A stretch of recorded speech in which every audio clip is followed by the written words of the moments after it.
Assalamualaikum warahmatullahi wabarakatuh. Selamat sore sahabat kita. Selamat datang di acara live IG Klinik Dokter kita, di mana pada kali ini kita akan berbincang-bincang mengenai asam lambung atau dikenal juga dengan sebutan GERD dengan tema nutrisi yang GERD friendly. Dan saya Dewi SN di sini selaku MC yang akan memandu pembahasan live IG hari ini bersama narasumber kita yaitu Dr. Safira Elisa yang merupakan salah satu dokter umum di klinik dokter kita. Sekali lagi selamat datang dan selamat bergabung sahabat-sahabat sekalian. Terima kasih telah hadir pada live IG kita hari ini. Mudah-mudahan apa yang akan kita perbincangkan bersama hari ini bisa menjadi ilmu yang bermanfaat. Tak lupa saya panjatkan rasa syukur pada Allah Subhanahu wa Ta'ala karena atas karunia-Nya kami bisa menyelenggarakan acara ini dan semoga semuanya bisa berjalan lancar tanpa ada kendala atau hambatan. Oke, mari kita buka bersama dengan mengucapkan ta'awuz dan bismillah. Basmalah. A'udzubillahi minasyaitonirrajim. Bismillahirrahmanirrahim. Jadi ini adalah kali ke-6 ya kita mengadakan live IG dan ini adalah lanjutan dari rangkaian webinar series klinik dokter kita yang biasanya via Zoom atau Google Meet. Nah sebelum mulai saya ingin menyampaikan susunan acaranya ya. Yang pertama pembahasan dari narasumber, yang kedua Q&A. Bagi yang ingin bertanya silahkan chat di kolom komentar. Yang ketiga penutupan. Oh iya sahabat kita, saya ingin informasikan nih bagi ayah bunda yang punya si kecil jagoan yang barangkali belum disunat ya, bisa banget sunat di salon klinik dokter kita, karena bulan Juli ini kami sedang ada diskon 20% untuk semua metode hitam. Selain itu ada juga diskon 10% untuk cek gula darah loh. Segera reservasi selagi ada diskon ya sahabat kita. Oke, kalau gitu langsung aja sekarang saya mau sapa dulu narasumber kita yang hadir di samping saya saat ini, Dr. Safira. Assalamualaikum dok. Waalaikumsalam. Bagaimana kabarnya dok? Alhamdulillah. Ya Dewi gimana kabarnya? Alhamdulillah. Alhamdulillah. Oke dok, sebelum kita berbincang lebih jauh, ingin menyampaikan CV dokternya. Nama lengkap Safira Elisa, riwayat pendidikan Fakultas Kedokteran Universitas Yarsi Jakarta, pengalaman organisasi anggota Ikatan Dokter Indonesia Kota Bandung, pengalaman kerja dokter umum klinik dokter kita tahun 2016 sampai sekarang. Lalu akun IG-nya adalah @dr.safira.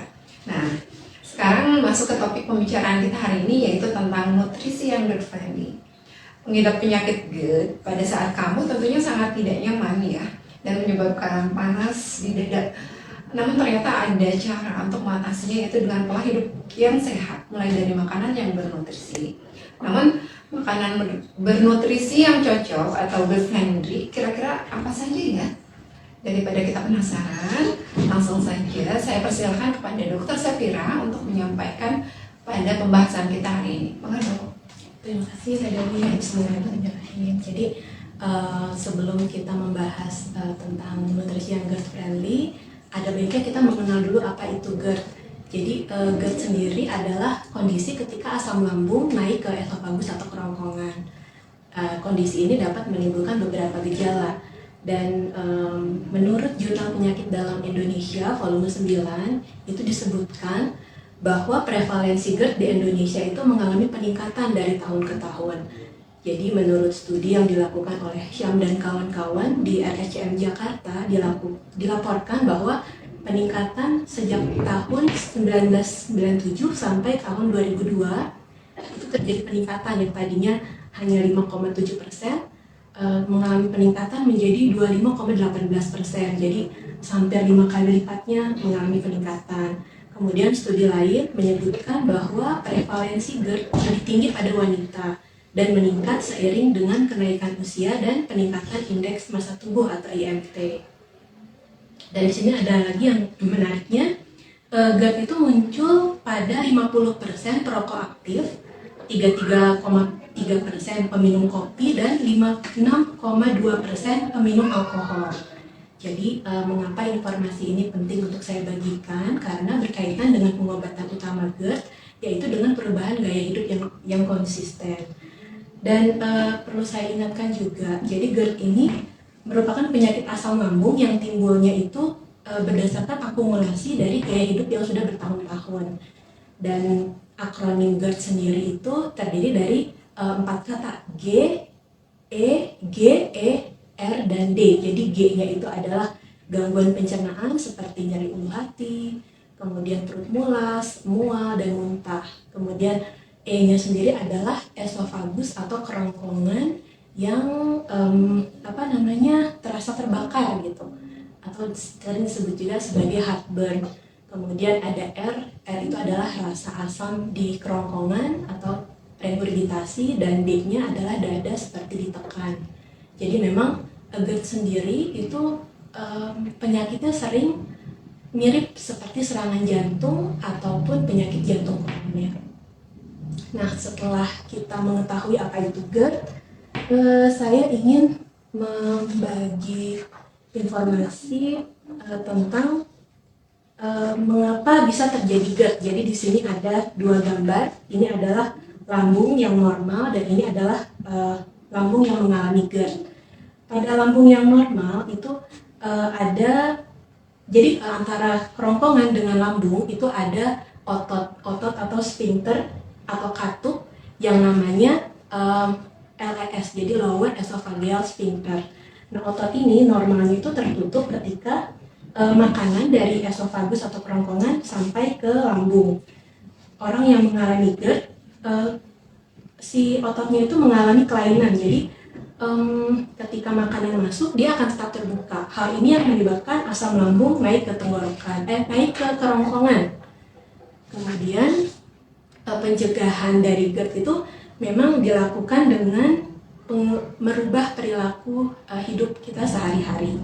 Jadi ada beberapa yang mesti dilakukan. Yang pertama adalah mempertahankan berat badan ideal.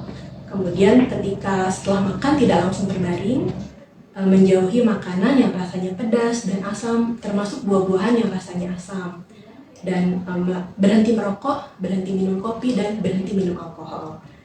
Dan yang sesuai dengan tema yang akan kita bahas kali ini adalah mengatur pola makan yang aman untuk GERD atau nutrisi yang GERD friendly. Nah, jadi yang termasuk nutrisi yang GERD friendly itu prinsipnya adalah makanan yang ramah. Jadi yang ramah pada penderita GERD. Jadi makanan yang ramah pada penderita GERD itu makanan yang tinggi serat, kaya akan enzim dan mineral yang dapat mengurangi keluhan GERD, serta banyak mengandung air. Ada beberapa contoh yang saya bawa. Ini ada buah-buahan yang aman untuk GERD. Di sini ada semangka. Semangka ini mengandung banyak air dan dapat membantu menetralkan asam lambung. Demikian juga dengan melon. Melon ini sifatnya basah karena kaya dengan magnesium. Kemudian di sini juga ada jahe. Nah, jahe ini saya dapat datanya. Jadi rimpang jahe ini terbukti secara ilmiah bermanfaat untuk mengurangi keluhan GERD.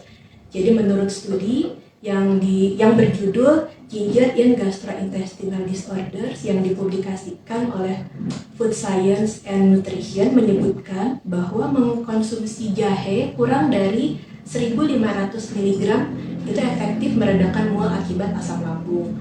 Dan jahe juga memiliki kandungan antiinflamasi yang dapat mengatasi masalah pencernaan seperti kembung. Kemudian ini ada tepung. Ini bukan di endorse ya. Jadi ini adalah salah satu produk yang saya temukan, namanya talbina. Jadi talbina ini adalah tepung gandum dari jenis barley. Jadi barley sendiri adalah biji-bijian yang tinggi kandungan seratnya. Jadi tepung gandum aman untuk GERD karena kandungan seratnya yang tinggi. Dan ada beberapa macam nutrisi lain seperti pisang, apel, tapi apel yang rasanya tidak asam. Kemudian pepaya itu mengandung enzim yang baik. Enzim papain itu selain juga membantu melancarkan BAB, itu juga membantu pada proses metabolisme protein. Ya, mungkin demikian pembahasan Oke, segitu dulu kali ya dok ya. Iya. Untuk pemaparan sekarang, kita beralih ke tanya jawab. Eh, Oke, eh, ini dok ada pertanyaan nih. Oke. Bagaimana membedakan gejala penyakit asam lambung atau serangan jantung? Oh gitu. Asam Jadi sama. memang iya betul, sama-sama keluhannya adalah keluhan di dada. Jadi dada seperti ditekan. Memang ada cara mudah untuk mengetahuinya. Jadi kalau pada GERD itu biasanya ada sensasi rasa pahit di perut. Maksudnya sensasi rasa pahit di lidah, dan perut juga terasa kembung dan begah. Biasanya pada orang yang serangan jantung tidak mengalami hal tersebut, tapi untuk diagnosa pastinya itu harus dilakukan EKG atau rekam jantung. Jadi memang itu yang mesti dilakukan untuk membedakan. Oh iya. Jadi pembedanya itu ya, antara asam lambung karena GERD atau jantung itu setelah di EKG. Jadi kalau yang penyakit jantung itu ada masalah, rekam jantungnya tidak sesuai dengan nilai normal gitu. Ya kalau yang GERD mah normal Bisa saja gitu, gitu. bisa normal. Dan tadi ada sensasi rasa pahit saja. Berarti bedanya pahit juga. Ada Itu cara sederhana. Oh, sederhana. Tapi tetap kalau ada kecurigaan sebaiknya dikonsultasikan ke dokter biar mendapat penanganan yang tepat, karena serangan jantung sendiri itu harus merupakan penyakit yang emergensi, jadi harus tindakannya harus tepat.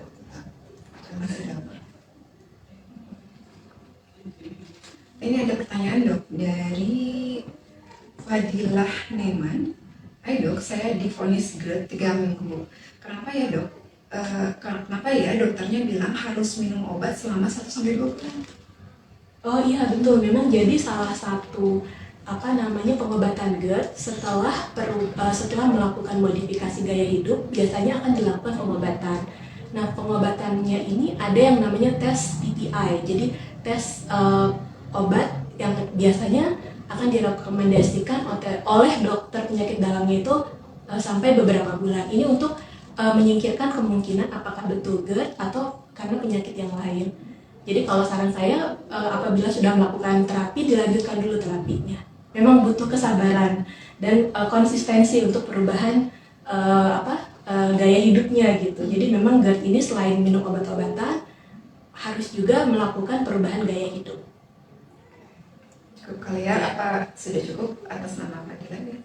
Yang selanjutnya ada pertanyaan dari Hanis RHNA. Dok mau bertanya, kalau penyakit asam lambung bisa menimbulkan komplikasi? Komplikasi bisa, terutama GERD ini yang membuat komplikasi seperti yang tadi saya bilang. Jadi asam lambung yang naik ke esofagus atau kerongkongan, jika terus-menerus ini akan mengiritasi sel-sel di esofagusnya, dan lama-kelamaan yang berbahaya dari GERD ini adalah terjadinya keganasan atau kanker esofagus. Mungkin secara tidak langsung GERD tidak menimbulkan kematian mendadak seperti serangan jantung, tapi dapat menimbulkan keganasan, dapat menjadi cikal bakal dari kanker gitu. Ya. Ada pertanyaan lagi ya? Ini ada dari muslimah berperan.id. Dok mau bertanya, untuk meredakan GERD dengan cara apa ya? Meredakan GERD sebetulnya yang tadi saya paparkan itu adalah beberapa cara untuk melakukan pencegahan, tapi untuk mengonsumsi makanan yang ramah terhadap GERD itu sudah berarti dapat meredakan GERD. Yang kedua, memang kalau misalnya GERD-nya berlangsung seminggu itu lebih dari 2 kali dan mengganggu aktivitas, memang sebaiknya mengkonsumsi obat-obatan yang untuk yang fungsinya untuk mengatasi penyakit asam lambung ini gitu. Oke, sekarang ada pertanyaan lagi, apa saja gejala penyakit asam lambung? Gejala penyakit asam lambung, jadi tadi yang akronim tadi yang GERD ya, jadi ada gangguan pencernaan seperti nyeri ulu hati, mual atau perut mules atau muntah, kemudian esofagus atau kerongkongan terasa terbakar atau heartburn, kemudian R-nya tadi rasa asam di kerongkongan atau regurgitasi, dan D-nya dada seperti ditekan. Jadi gitu gejala GERD. Terima kasih dok. Selanjutnya, Dok, apakah itu termasuk penyakit yang mematikan? Nah, Selanjutnya tuh. nah ya itu tadi yang tadi sudah Oh. saya bahas. Jadi GERD itu secara penyakit mematikan, tetapi tidak mendadak seperti serangan jantung. Jadi memang yang menjadi berbahaya dari GERD ini adalah asam lambung yang terus naik ke esofagus itu dapat menyebabkan keganasan kalau terus menerus terjadi gitu. Pertanyaan selanjutnya, apakah GERD bisa disembuhkan? Kalau sejauh ini memang GERD itu banyak ahli yang mengatakan GERD itu tidak bisa sembuh secara total. Meski begitu, tetap kita harus ikhtiarkan untuk melakukan perubahan gaya hidup karena seperti yang di awal saya katakan, GERD ini adalah akumulasi dari gaya hidup yang bertahun-tahun. Jadi untuk pengobatannya juga butuh waktu yang tidak singkat gitu. Jadi memang butuh kesabaran, terutama dalam perubahan pola perilakunya gitu. Dok, apa yang mesti saya lakukan untuk meredakan GERD? Kalau misalnya sudah dilakukan perubahan gaya hidup, tapi belum ada perubahan juga, terutama sampai mengganggu aktivitas, memang sebaiknya mengonsumsi obat. Dan obat yang mudah didapat itu adalah antasida biasanya, tapi tetap saran saya tetap lakukan konsultasi kepada dokter agar mendapat penanganan yang tepat. Ini ada pertanyaan lagi dari IG, dari Sonia_Andriana. Andriani Saputri. Nah ini ya. Sonia@Andriani Saputri. Dok, kalau kena GERD, apa yang sebaiknya dilakukan? Kalau kena GERD, apa yang sebaiknya dilakukan? Jadi kalau memang sudah terdiagnosa GERD, berarti kan sudah konsultasi kepada dokter. Jadi yang pertama dilakukan, lakukan apa yang disarankan oleh dokternya. Kalau memang harus minum obat secara teratur. Mungkin minum obatnya kayak seperti yang teman kita tadi tanyakan, bisa beberapa bulan. Lakukan saja secara disiplin. Kemudian lakukan juga tadi perubahan gaya hidup, seperti kalau misalnya berat badannya di atas normal, pertahankan untuk menjadi berat badan yang ideal. Kemudian hindari makanan-makanan yang memicu GERD, dan kalau setelah makan jangan langsung tidur. Jadi berbaring itu boleh dilakukan 2-3 jam setelah makan. Terus hindari tadi minum kopi atau yang merokok, sebaiknya berhenti merokok. Terus mungkin ini jarang, tapi kalau yang minum alkohol juga berhenti minum alkohol. Ada pertanyaan lagi, Dok, dari Fadilah Neman. Alhamdulillah, katanya sudah 3 minggu ini saya minum obat, udah lebih reda, tinggal perih dikit, katanya di perut pernah, Dok. Lalu cara bedakan sesak karena asma dan GERD itu gimana ya, Dok? Oh iya, memang kadang GERD itu juga dipicu oleh obat asma. Jadi orang-orang yang asma juga ada kecenderungan memiliki potensi untuk GERD. Jadi membedakannya, kalau GERD biasanya tidak ada sesak napas yang sampai berbunyi. Biasanya kalau orang asma kan khas ya, nafas tapi berbunyi, terutama saat menarik dan menghembuskan nafasnya itu tidak normal gitu. Dan memang untuk lebih pastinya harus diperiksakan, karena penanganan antara GERD dan asma juga berbeda. Oke, makasih, Dok. Pertanyaan lagi nih, Dok, ya. Apakah saya boleh minum obat saat GERD, Dok? Terus obat yang bisa dibeli sendiri apa gitu? Oh ya, jadi minum obat itu biasanya tadi yang seperti saya bilang boleh dilakukan setelah perubahan gaya hidupnya itu belum ada hasil, sementara GERD-nya itu sudah mengganggu aktivitas. Dan obat yang biasanya dijual bebas itu tadi antasida. Antasida itu isinya magnesium. Magnesium itu sifatnya basa. Jadi dengan harapan ketika minum antasida, asam lambungnya menjadi lebih netral, jadi tidak sampai mengiritasi. Tapi tetap obat medis itu ada efek samping, ada resiko. Jadi alangkah lebih baiknya untuk mengkonsultasikan gitu. Berkonsultasi. Ada pertanyaan lagi nih dok Oh, iya. dari IG dari Rahma _Yani_ dok, kalau tepung mokaf apakah aman untuk GERD?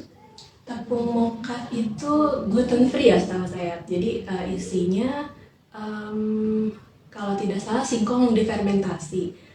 Setahu saya tepung-tepungan yang gluten free itu aman untuk penyakit GERD. Jadi boleh kalau misalnya ingin mengganti tepung terigu dengan tepung mokaf itu boleh. Walaupun memang rasanya berdasarkan pengalaman akan berbeda, cuman akan lebih baik untuk yang mengalami sakit GERD. Selanjutnya dok dari muslimah_id, dok kalau saya penyakit GERD itu keturunan? Keturunan mungkin secara genetis tidak ya, tapi lebih diturunkan karena perilaku. Jadi perilaku makan orang tua kita bisa jadi menyebabkan potensi GERD kalau memang tidak ramah GERD gitu apa yang dikonsumsinya. Jadi berefek ya dok? Berefek. Ya, dok. Sekarang dok tanya dok, kalau siapa saja yang bisa terkena GERD? Yang Semua bisa, usia? betul, semua usia termasuk bayi sama anak-anak itu bisa terkena GERD. Anak kecil juga? Bayi juga karena tadi LES tadi yang otot yang katup itu masih mengalami perkembangan pada anak-anak. Jadi makanya disarankan kalau bayi habis menyusu tidak langsung dibaringkan, harus ditekuk-tekuk dulu gitu. Atau anak-anak juga mulai dibiasakan tidak langsung tidur setelah makan, karena itu akan membuat makanannya berbalik gitu.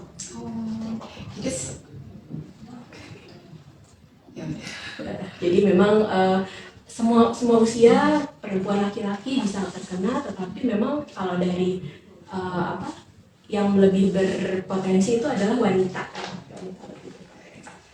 Ya, oke, luar biasa antusias ya dok. Sahabat-sahabat sekalian. Tapi sayangnya waktu Oh iya, udah sekian ya. Bagi sahabat sekalian yang masih kepo atau mau tanya-tanya lebih, bisa kirim IG ke IG dokter kita. Nanti jawabannya mungkin bisa di DM atau di share via story IG ya. IG story IG dokter kita. Terima kasih ya dok sudah hadir di sini. Iya, seru banget bagi pengetahuannya, semoga menjadi amal saleh. Amin. Oke. Sekali lagi saya infokan ya kepada sahabat kita bahwa pada bulan Juli tahun 2023 ini klinik dokter kita sedang ada promo hitan diskon 20%. Bagi ayah bunda yang ada jagoan sekecil nih, yang belum di hitan bisa banget bisa untuk reservasi semua jenis metode ya, itu diskon 20%. Dan diskon juga untuk gula darah itu 10% untuk cek gula darah. Segera reservasi dari sekarang ya, selagi masih ada promo. Ada promo loh gitu. Jadi ada ini ya, ada diskon. Ngomong lagi promo. Betul. Dan kini kita sudah berada di penghujung acara. Terima kasih sudah hadir untuk ikut meramaikan live IG hari ini. Mudah-mudahan sharing ilmunya yang didapat tadi bermanfaat. Dan kalau ada yang mau konsultasi lebih lanjut, boleh DM IG atau hubungi ke WA yang ada di profil IG DK. Tinggal diklik linknya aja ya. Mari kita tutup bersama dengan ucapan hamdalah dan doa penutup. Subhanakallahumma wa bihamdika asyhadu an la ilaha illa anta astaghfiruka wa atubu ilaik. Assalamualaikum warahmatullahi wabarakatuh.